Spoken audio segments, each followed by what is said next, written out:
Hey guys, welcome back to my channel. My name is jerriies. If you are new here, welcome. We are going to be discussing The Last of Us Episode 2. Again, I am inviting everyone to discuss this amazing game adaptation. I will say that I am coming into this as a player of the game. Whether you played the game and are watching, or you're coming in first time watching and never played the game, I will be talking about spoilers, so please make sure that you watch the second episode. I'm really excited to dive in deep, so let's go.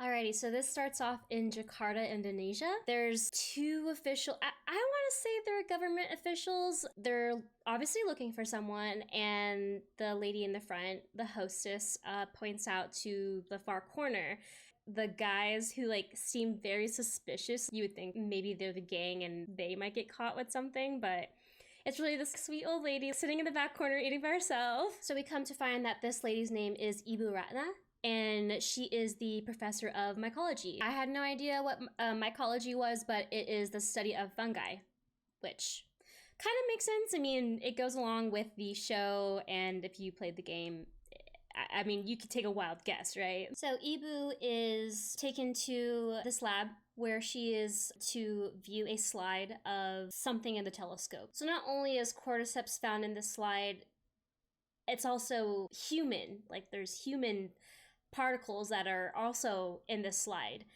And she gets up and says, cordyceps cannot survive in humans. And you can tell by the other scientists, she's looking down, pretty much has said the same thing. It's probably known very well that they can't survive in humans. So then she's put in this hazmat suit and is entered to view the human that they got the sample from. And, you know, she's looking a little panicky. As she's pushing the leg to the side, you can see full on, bite mark. And then she mentions, is this bite from a human? And he nods his head. That's what I'm gonna say. All right, peace out. See you later. Good luck. Bye. Running out. Gotta go. And then the creepy part. She reaches down, holding the mouth, and she pulls out the live ass fungi. It does interest me the fact that her first instinct was to look in the mouth. I mean, I'd be cutting that area where she got bit, just keep going, you know? Just kept going. But let me tell you, when the live fungi is still coming out of the mouth, oh, it's beautiful. It's beautiful because it's fucking creepy as shit, and it just sets the tone for the freaking episode. So she's sitting on this long couch. Oh god, I love this scene. I love the intro to this freaking episode. It is just so clean. It is so clean. I'm sorry. I just every time I watch it, this is the third time I'm watching it, it's just so good. I'm sorry. My previous talk on the first episode, I did not mention the flower and grain theory, because as interesting as people may pick at it, just like how I'm picking at this episode or the previous one, it was kind of over the head. I mean, we never really understood the origin of how it all happened with the game, so I love the fact that they are bringing this into the show to also bring something new for not only the people who didn't play this game, but the people who did play this game. This is exciting. This is awesome. And they mentioned that this happened. They found this person at a flour and grain factory. Now, if you guys are not quite sure, you're what? I didn't catch that. What? I didn't see, that theory. The first episode, Joel did not have any pancake mix to make pancakes. He also refused the biscuits that Nana was eating. Sarah refused the oatmeal I found out that it's not just raisin, but it's oatmeal raisin, which I'm sorry, but I love oatmeal raisin, so all you haters can whatever. She refuses the cookie, and then Joel forgets cake. Now, I mentioned this in my previous video, that usually when you are watching a show and a director focuses on some item, it usually means something later or significant in the whole show. I think it's really interesting to kind of see how this all plays out and how it all unfolds and how it all started. It's just so interesting to me. I don't know the science of it all, but it's really fascinating. And if anyone does understand it, and you know, all the temperatures, and they did talk about in the very first episode, you know, like for fungi to thrive, they have to be in a certain temperature, and then that kind of goes into global warming. And I don't think I brought that up in the first episode, but I thought of that too, and I thought that was super interesting, how they're playing that all together. And then she goes on and saying, oh no, like that's pretty much saying that's the perfect place for fungi to thrive. So as she's explaining how this all went down, how other people technically got infected and they had to execute them as well, it's just creepy. They have no idea where the person that bit her. I was going to say that most likely, if they don't know who bit her, she probably got infected from the grain. But then again, they're talking about the person that they just, you know, inspected. And so then it just gets more concerning. You know, she's asking, okay, well, how many more people are missing? Like, are there any other workers missing? And he goes, 14 within the 30 hours, like, and she's like feeling as stressed out as I am, and she's shaking her tea all the way down to the freaking table. It's so fucking good. She's fucking awesome. I love her. She's the star of the show. That's all I have to say. So not only is she the professor of mycology, they are asking, you know, is there a way that is there something that they can do to stop the spread? And this is someone who's been studying this her whole life. So she already is very confident about her answer. And as she's saying that there's no medicine, there's no vaccine, you could see the worry in his fucking eyes and his face. And he goes, so what do we do? And she, in English, says bomb. Now, I have about a week to like listen to what other people have to say. There are certain things that people do not agree on. And I heard one person mention that, how is this government official going to listen to just this professor of mycology and bomb everything? Obviously, he has to go ahead and pass it on to the next person who's above, and then like slowly take these steps. She could have been a scientist they trust. Obviously, they're not going to go into full details of how it all works, because then they're going to lose the viewership. They're going to lose the interest of the episode. But then, of course, like they make fun of her. I mean, it sounded like they made fun of her and saying that, you know, bomb everything, and then I just want to go home and to my family. What the fuck else would you do? If you only had so much time to live, wouldn't you want to rush to go home? Like, what the fuck? Come on. She is so freaking good. How upset she gets, it just shows you how serious this is. There is no hope. All right, and then it goes into this really angelic looking scene of Ellie just in fetal position on this like beautiful bed of moss, and then she wakes up and she sees Joel and Tess. I almost said Jess, but it's Joel and Tess just ready to shoot her down because they know she's gonna turn. There's still there's still a way that she can turn. Joel is not, like, he does not think, like, he doesn't trust shit. So he is just ready. I mean, Ellie's a little startled. She just woke up and Joel is just still pointing his gun at every movement she takes just to stand up. Like, hey guys, good morning. Like, what's up? I mean, I guess you can't trust, I mean, this is probably the first time they've ever encountered someone who has, like, survived a bite. I get it. So, of course, at this point, she's like, I'm tired of making people feel comfortable. I'm just gonna be a fucking smart ass.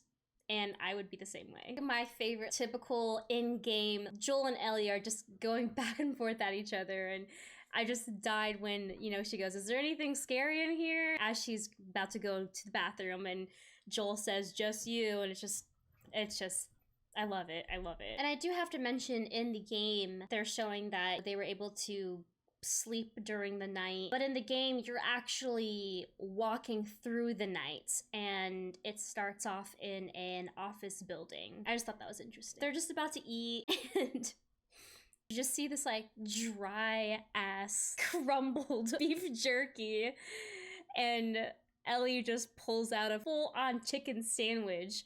And the best part is when she's like, yeah, you know, they just get it from these smugglers. And then she goes, guess that's not you guys, because they're fucking eating like the lamest shit ever. And then it goes to, you know, him saying, you know, she just flinches, he gets cut off. Ellie just goes into this kind of sounding like she's about to turn. And Tess is like, if you want to get shot, be my guest. So I just have to bring up also the part that I really love is just like, it's just Ellie. I just love her. I loved her in the game, and I just fucking love her in the show, and no one wanted to give her a gun, and she's like, fine, fuck, I'll just throw my fucking chicken sandwich at them. That's just so Ellie. Tess explains that City Hall's about 10 minutes away from where they were, but it's blocked, so we either go the long way or the we're fucking dead way. And Ellie, you get to know Ellie a lot more in this episode, and it's so funny where, you know, she's like, well, I vote obviously the long way because, you know, based on that information, like, obviously I don't want to die. While they're walking through, you actually see the stuffed giraffe, which shows up a lot in the game. Now, I don't know the significance of the stuffed giraffe in the game, but I do know that in the game, you eventually get to see live giraffes, which is really fucking cool. So as they're walking, you know, on this highway, Tess just pretty much asks, oh, well, how did you get bit? Because she was just saying, how do you know when they're coming? And she's like, oh, you'll hear them. And Ellie goes, well, I didn't hear them. It's kind of interesting because in the game, you know, the DLC, when you do figure out how, like, when you do know the story of how she got bit, they do know. She clearly hears, like, and is running from the infected. So it's interesting. They were both surprised that they got bit. At first I was like, oh my gosh, she's gonna talk about Riley, because Riley was with her in the mall when she got bit. And she doesn't say anything. She goes, yeah, it was just me alone. I was thinking, I was like, why didn't she say anything? But at the same time, why would anyone want to talk about their friend's death with some random person that they just met? You know what I mean? It's like, it doesn't matter. So I do love this part, because it actually gives a hint as to what kind of infected they might come along. So she talks about all these stories that she hears, and are there super infected that explodes fungus spores on you? I don't know, we might see that in the next episode or the following episode after that. I think she's talking about the bloater. And then she talks about infected that have split open heads and can see in the dark like bats, and they go silent. Those are the clickers, my friends, and we definitely see a clicker in this episode, which, thank goodness. They are the scariest, I think. Now, before I forget, they actually had to add that section in to kind of explain, maybe not add this section in, but I know it had to follow up on like what kind of enemies that they will be, you know, encountering. So the first place that they go into was in a hotel, and Ellie, she freaks out because Joel is just about to go straight into this water. And in the game, there are multiple times that you actually have to help Ellie get across to certain places because she can't swim. So you would have to pull up a pallet or like something just for her to sit on or stand on, because again, she can't swim. So I thought that was cool that they added that in as well. And then she sees the skeleton, gets scared, jumps back. Joel tries to help her up. And I just feel like a little bit of Joel is, I get not thinking that, you know, a daughter figure, but someone who is young like his daughter, he has to protect. And it's funny how he like grabs for her hand to pull her up. But then why am I trying to have this connection with someone? But then I also thought maybe he's still scared that she's gonna turn. They're just so good. They're so good together. So I think this is when Neil and Craig were going to decide to have Tess talk about her family. There is a scene that they wanted to film where Tess pretty much talks about her past and how she had a husband and a son as well. And, you know, she had to, unfortunately, I mean, her son and her husband turned and unfortunately had to shoot the husband, but like locked up the son in a basement, and he turned into a clicker. And they had to unfortunately take that out, but that would have been super, super interesting because we don't really know much about Tess's background. So it would have been really cool to kind of get to know her a little bit more before she, you know, dies. So, but there just wasn't enough time, so they had to cut that out. But that'd be really cool if they end up putting out a documentary. Oh, that would be so cool. It's interesting at this part where they're sitting together waiting for Tess to, you know, find another way to get the door open. This is where they like kind of try to get to know each other. They're still like smart asses to each other. Now, I've noticed this part. So when Ellie is looking down, you know, to see all the infected on the ground, there's sunlight that moves through the infected, and they weirdly all maneuver. And I don't know if sun has to do, I mean, in plants in general, most plants draw towards the sun. I mean, mushrooms, what is it, like they're fungi, so they kind of thrive wet, cold soil. Like, I think that's how it works. I mean, I'm not like a fucking like professor of mycology, but I'm pretty sure that's when maybe it's like almost burning them. I don't know. And if anyone wants to explain down in the comments below, I would love to know more about mushrooms. Also, it'd be really interesting to see about mushrooms. Like, there's some documentaries that I probably should watch and not probably, but it would be more fascinating to kind of grasp the concept more. But I mean, it also shows, like, as they're moving together, it kind of shows how they're all connected. It's really fucking creepy. If one side gets hurt, one side of the fungi gets hurt, the whole fungi knows. And that freaks me the fuck out, because that wasn't part of the game. And it just shows how creepy this all, how it all works. The part where they go into the museum is just so fucking cool because of how much design. I mean, most of it's done with CGI, but it looks fucking amazing. So when Joel, you know, steps down and like touches like this really nasty tendril on the ground, he's checking to see if it's dead, so that if they step in something in there, it won't affect the other like horde. It won't send signals to where they are, so they, you know, can get through safely. And so you know, as they go in, because they, you know, they have to pull out their flashlights and just kind of be prepared, because it's dark, and Tess is holding a flashlight and a gun in her hand, and you know, both of her hands are occupied. And Ellie's kind of like, I have a hand. And at first I thought, oh, she's probably saying that because she could hold a flashlight or hold, you know, something for Tess, but she has a flashlight in her hand. So she's just going back to like the very beginning where she's gonna have a gun, and they see like a guy he looks like he's just freshly like bitten, and he's, okay, so it's a little concerning because it's not just a bite, torn the fuck up. And I think this is when Joel and Tess freak out, because the most intense infected would do that and not just bite. They will literally tear you to shreds, which is the clickers.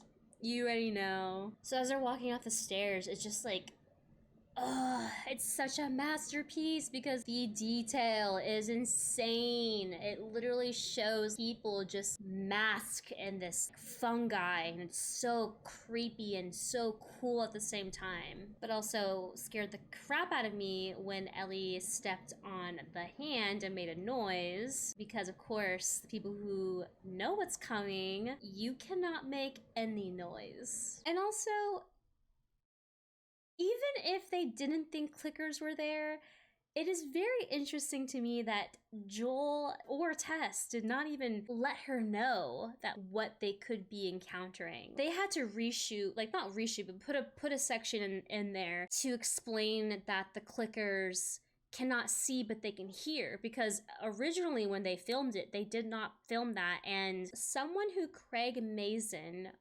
worked along with, she's another director, and she was like, but how does the audience know that the clickers can't hear, they can't see but they can hear? So this is when Joel whispers to Ellie that exact thing, and then you slowly hear the clicking noise, and Tess and Joel are on high motherfucking alert. It's so good. It's so good when they see the first clicker come out of that door. That is the fear that the viewers who did not play the game, how they feel when they watch this show and see the clicker. That is exactly how I felt when I saw a clicker playing the freaking game. And they sound just like that. It is just so good. I don't know if I mentioned this in my first video because there was no clickers really, but the original people who voiced the clickers, I think they're the ones who actually are the clickers in this scene, which is really fucking cool. This is the first time you actually get to see like the stealthy gameplay in this scene. The first time I played this game, I was not very good at being stealth-like, but God, the second time I played, it is so fun to be very stealthy in this game. It's not easy. The clicker passes them like, bro, I'd be fucking scared shitless. Like, they're scary as fuck. So in the game, to kill them quicker, you have to shoot them in the head. But Joel somehow like weirdly shoots him in the stomach. And I think it's probably because they did not want to mess with the prosthetics of the head. It probably took fucking hours to get the makeup so fucking well done, and so they had to make sure that they shot down below. And I love that they show Joel is hitting the clicker. Bro, in the game, once a clicker gets a hold of you, you're fucked. You're dead. You can't let a clicker touch you at all, because like you got no chances whatsoever unless you have a shiv and you stealth on them. Yeah, no, that's not a thing. That's not a thing in the game. I also saw this really funny meme. Beginning of this whole thing, Joel has like an assault rifle. You have a fucking handgun for the longest time in the fucking game. Also, interesting, I did hear, so you know like Ellie's infected, right? Ellie and Tess split up because Tess falls.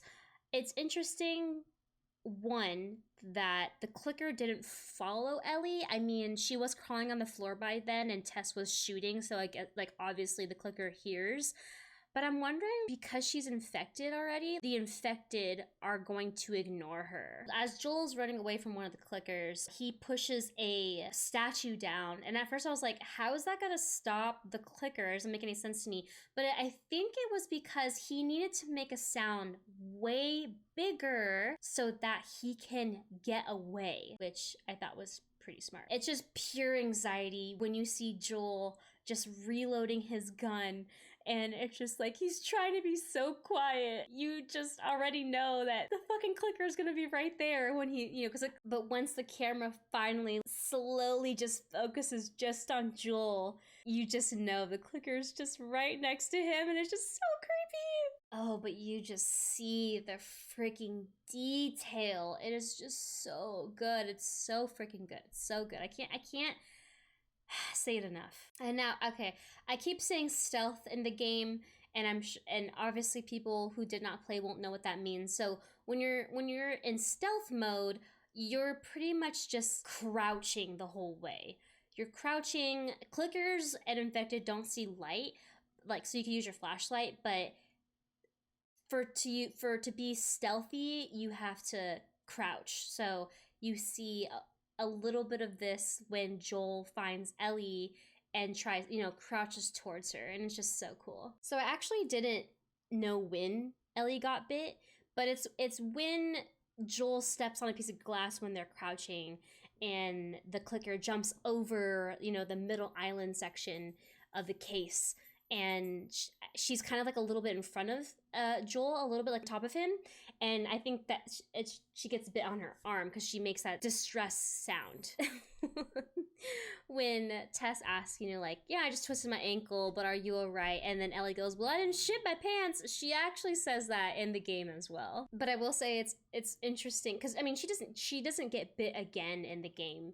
I mean, if you get bit in the game, you're dead, or you have to heal yourself. But it's just funny because, like, out of all the places that she could have got bit again, it was bit in the same spot that she got bit the first time. People obviously who played the game know that Tess gets bit, but it's interesting when, she goes, well, fuck, if it was any of us, I'm glad it was me. But like, she looks at Tess, and Tess, she kind of freaks, and that's, I mean, when she got bit. You hear how like stressed out and nervous she is, and she's like, let's just get the fuck out of here. Like, we gotta go. Because she doesn't know how much time she has until she turns. Joel's just stressed out because she got bit. He's just still skeptical. Right? And Tess is just, she knows her death is coming, or she's about to turn. She's just kind of tired of him not having any hope. And this part is interesting to me because as Joel's walking towards this military truck, but it's interesting how they are so focused on his feet. It creeps me out. Like, it makes me think, as the person who played the game, is he gonna hit some tripwire? Is he gonna get grabbed by and infected on the ground? It's just, I mean, maybe it's just the mystery of it all. What's gonna happen next? As they are trying to figure out what's going on, why aren't people here, the Fireflies? Like, why isn't anyone there? They see blood spots heading up towards the Capitol building, and you see she knows it's coming. Like, it's like, I think she can feel it now. So she's, I don't give a fuck. Like, either way, I'm gonna die, right? In the game, FEDRA is the one who took down this operation that the Fireflies set up. But we realize that is not how it happened here. Someone got bit and started infecting the others. The others got scared, killed them, and probably like ended up ending their lives as well. I love how Ellie does say who killed them, FEDRA, and it's just cool that they still acknowledge the game in this show. I mean, obviously they do, but they're acknowledging that the original story is that it was FEDRA. And I'm wondering when they're gonna get reintroduced into the season.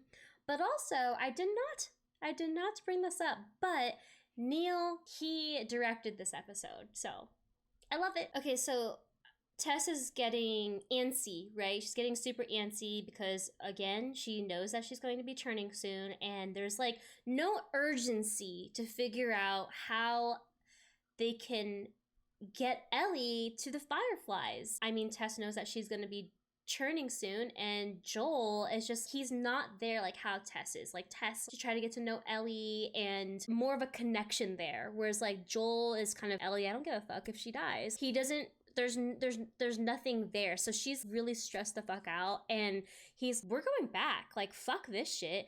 And I don't know if the aggression is from her almost turning, or she's just, can you just realize that it's not just about us anymore? And before Ellie states that Tess is infected without Tess even saying anything, I don't even know Joel was putting two and two together until he said it. Then he freaked out. Tess goes on and shows her bite, and it's just growing. It's bigger than Ellie's, and they order Ellie to show hers, and it's nothing. It's nothing like Tess's bite at all. Control her body anymore. She's starting to shake. She has like maybe minutes before she fully turns. Joel is so fucking stubborn. He's so stubborn. He just like doesn't want the responsibility. I think he was just so safe where he was at. He was just content where he was. You know, the QZ was just, there was nothing to live for.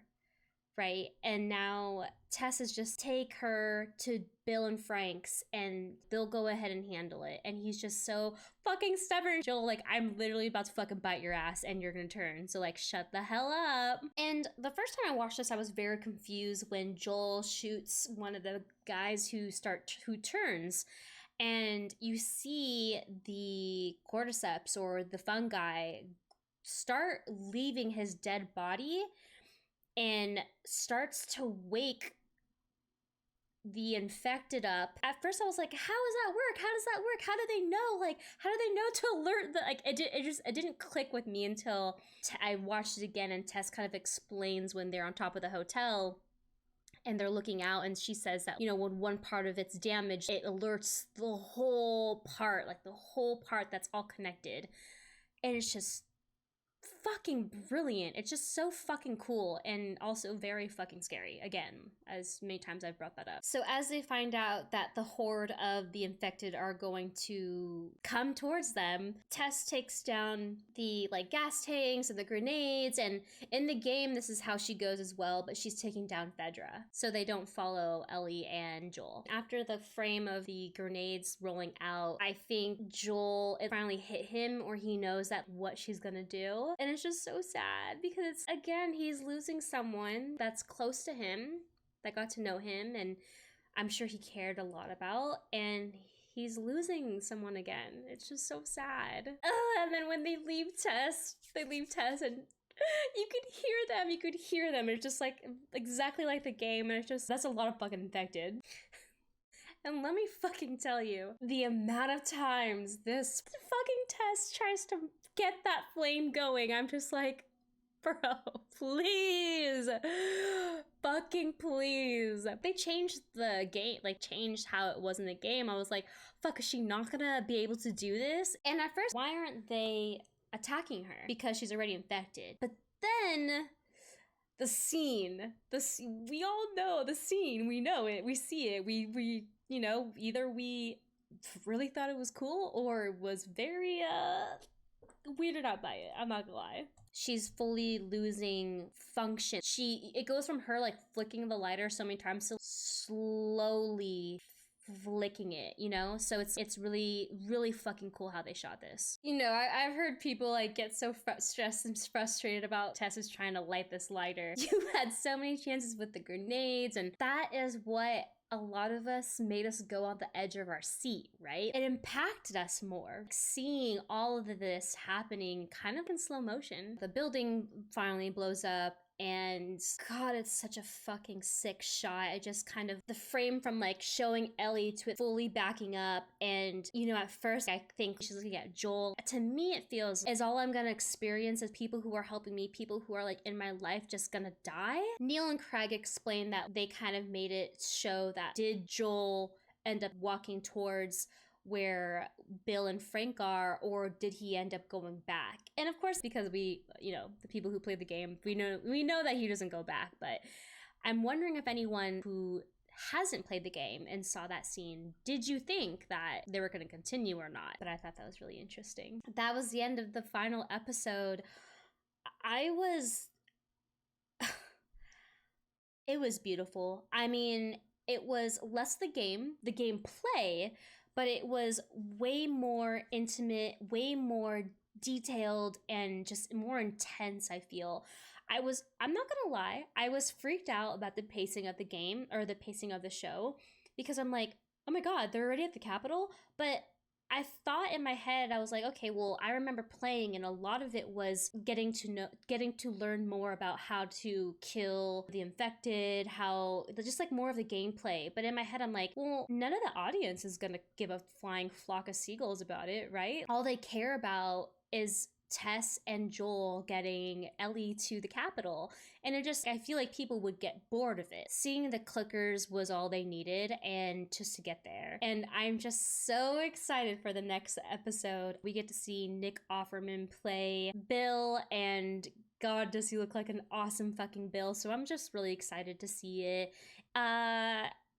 Today is the best day ever. Today is the January 27th. So I'm recording this a day before. I usually post every Saturday, right before, you know, the next episodes that you got. It's kind of like a recap. The second season of The Last of Us got greenlit. You know how fucking crazy that is after 2 episodes?